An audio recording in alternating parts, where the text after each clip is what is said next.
Ça, c'est l'effluent du biodigesteur. On utilise ça pour faire beaucoup de choses. Le ménage même peut développer l'entrepreneuriat avec ce liquide-là.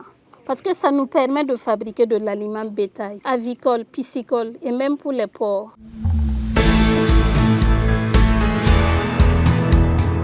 Manudo SRL est une entreprise qui commercialise des intrants agricoles. Nous proposons des produits écologiques, à savoir le compost A+, l'aliment bétail, l'aliment avicole, piscicole et porcine. Aussi, nous accompagnons les ménages qui possèdent un biodigesteur dans l'entretien et la maintenance de leur équipement. Ici, nous sommes dans un ménage qui a un biodigesteur et c'est le dispositif comme ça. Il faut savoir que c'est comme un être humain. Il doit manger, digérer et faire ses besoins. Et là, c'est la bouche, l'entrée du biodigesteur.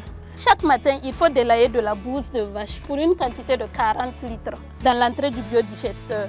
On délaye la bouse de vache et on s'assure qu'il n'y a pas de gros cailloux pour permettre un bon passage jusqu'au niveau du digesteur.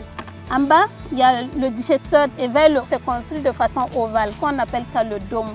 Le gaz est stocké à ce niveau et transmis jusqu'à la cuisine du ménage, qui est des tuyauteries. Donc le biodigesteur a un rôle protecteur de l'environnement parce qu'on doit toujours utiliser ce gaz-là pour la cuisson. Après décomposition, lorsque cette bouse de vache est débarrassée de ce gaz, il vient au niveau des bassins de sortie. Nous, on appelle ça l'effluent du biodigesteur. Ça veut dire que c'est le liquide de la bouse de vache qui est décomposé.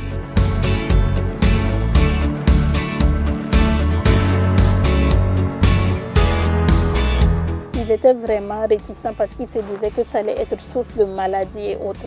Au fur et à mesure, on a essayé de convaincre certains avec des dons. Ils ont vu avec le temps que non, il n'y a pas de conséquences négatives sur la santé de ces animaux. Du coup, ils ont commencé à prendre. Il y en a qui sont venus commander et il y en a même qui sont venus, grâce à cette technique, ils ont mis en place des biodigesteurs pour pouvoir avoir cet effluent-là et fabriquer l'aliment eux-mêmes et donner à leurs animaux. Au début, j'avais un peu de réserve. Je me suis limité à un petit sac qui ne dépassait pas 5 kg juste pour expérimenter. J'ai vu que vraiment ça pouvait faire mon affaire. Et par la suite, pour l'engrais du biodigesteur, j'ai pris 5 sacs de 50 kg. Et pour le fluent, comme c'est un produit liquide, là, j'avais commandé un fût.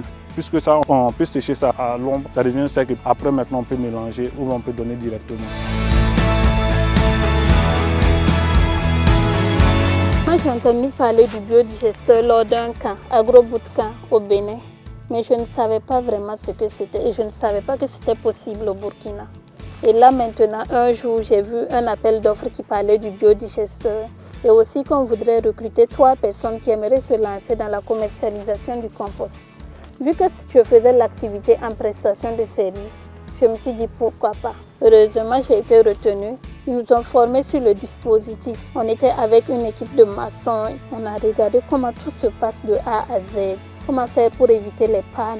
Comment accompagner le dispositif même pour un bon fonctionnement. Et à la base de ça, on a reçu encore beaucoup de séances de formation sur la valorisation des sous-produits du biodigesteur, la fabrication des aliments pour animaux, comment produire, comment utiliser ce compost-là. Pour avoir l'effluent et le compost sur toute l'année, il y a des ménages qui n'ont pas assez de moyens pour mettre en place un biodigesteur, puisqu'il faut du ciment, des briques pour mettre en place le biodigesteur. Je pars et je fais un contrat, je leur donne en contrepartie du ciment, des briques, le nécessaire pour la construction de l'équipement. Je prends une part de leur compost et de l'effluent pour pouvoir repayer ce que j'avais dépensé. Ceux qui ne sont pas passés par cette technique-là, je paye le compost même avec eux. Parce qu'un milieu rural ici, les ménages ont au maximum 4 hectares. Pourtant, quand tu as un biodigesteur de 4 mètres cubes, tu peux avoir jusqu'à 42 tonnes de compost l'année. Et si c'est le maïs que tu veux mettre, il faut 5 à 6 tonnes de compost pour 1 hectare. Du coup, si on prend les 5 multipliés par les 4 hectares, c'est 20 tonnes. Donc, s'il arrive à utiliser l'équipement de façon normale, il va rester jusqu'à 22 tonnes. Cette quantité-là, il va revendre. La manipulation du compost, de l'effluent, je ne trouve pas ça que c'est salin parce que de toute façon, on va utiliser ça pour mettre au champ, pour produire de l'aliment. En fait, ça dépend de comment vous voyez la chose. Je travaille dans ça, je mange dans ça. Pour moi, c'est de l'or.